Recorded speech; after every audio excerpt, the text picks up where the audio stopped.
Okay, so today I'm working on a sign for a friend. It's one of those signs you might have seen on Pinterest. They're on like wood or something like that. Sometimes they're on canvas. But a friend asked me to make one for her, so I thought you might want to see the process and how I do it. So this is what it's going to look like in the end. I don't know if you can see that real well. Let me see if I can zoom up on that. It says start each day like it's your birthday. And so that's the sign I'm going to be making. So what I did, first of all, is I took the picture that she sent to me on my phone, and I uploaded it to my computer, and then in my computer I printed it out full size. It's 30 by 20. So my board here is really big. I don't know if you can see that I have the papers laid out on there full size. So now the next thing I have to do is I have let's see, I have 3 times 4, 12 pieces of paper. So each one of them is just a small segment, and on the side there is a little bit of edge where the printer doesn't go all the way to the edge of the paper. So what I'm going to do first is cut off that edge so that I can line them all up exactly right. So I'm using my Craft and Doodle cutter. And the thing I like about this is I can line it up exactly where it goes, and I can see exactly what I'm going to cut off, and I have a lot of accuracy. This is the cutter. If you haven't seen it work before, I have these cutters on my website if you want to check them out under a Pinterest toolkit. Anyway, so now I've cut that off exactly right there, and I can line it up exactly with the E on the next one, on the next picture. And then I just tack it down with a piece of tape, like so.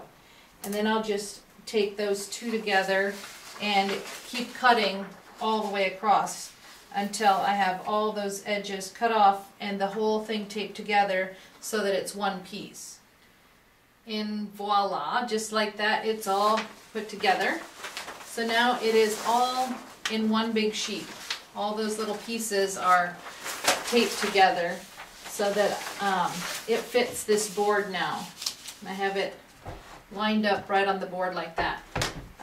Now I'm going to flip the whole thing over, and on the back side I'm going to take just a regular lead pencil, and I'm just going to scribble back and forth on the paper everywhere where there's letters. If there's all the white space, I'm not going to do it there, but everywhere that there's letters, I'm going to put lead on the back, and this is what's going to transfer my image to the board later. So I'm just going real fast and broad.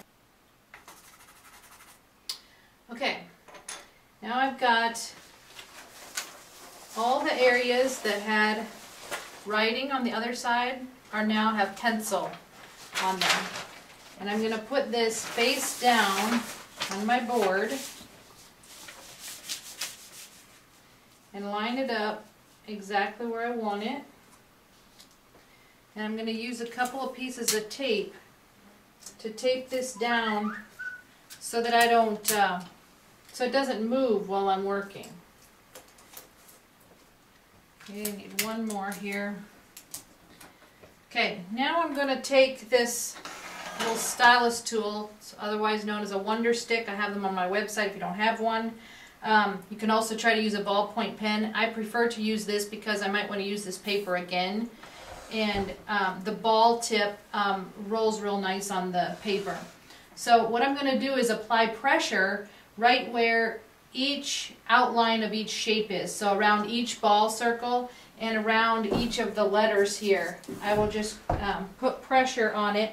And when I trace the outline of the letter, then the ink, the lead from the back side of the paper transfers onto the paint. I don't know if you can see that. Let me lift this up. Can you see that where it transferred onto the board? Just where I outlined, the lead transfers to the paint.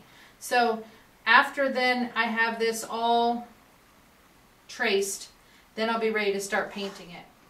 Okay, after 27 interruptions, it's now the next day, and I'm going to start painting this.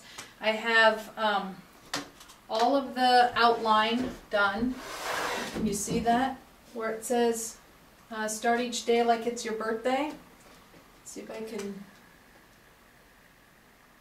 bring that in.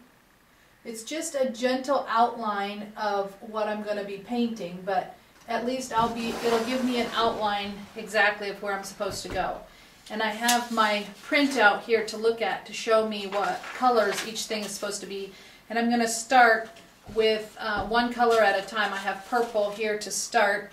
And the brush I chose is kind of flat but very narrow so that I can get real good detail around each circle, fallen ball. So the first purple one would be this one right here. So I'm going to start here and just start painting. Okay, here's the finished project. Finished product matches the paper that I was given.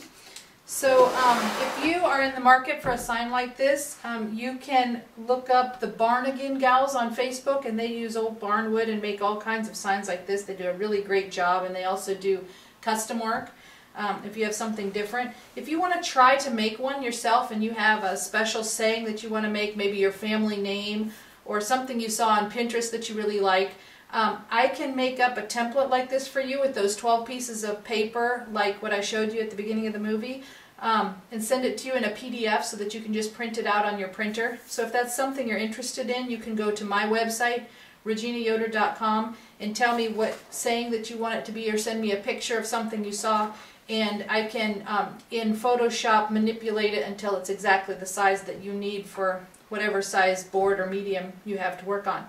So I hope you enjoyed the project.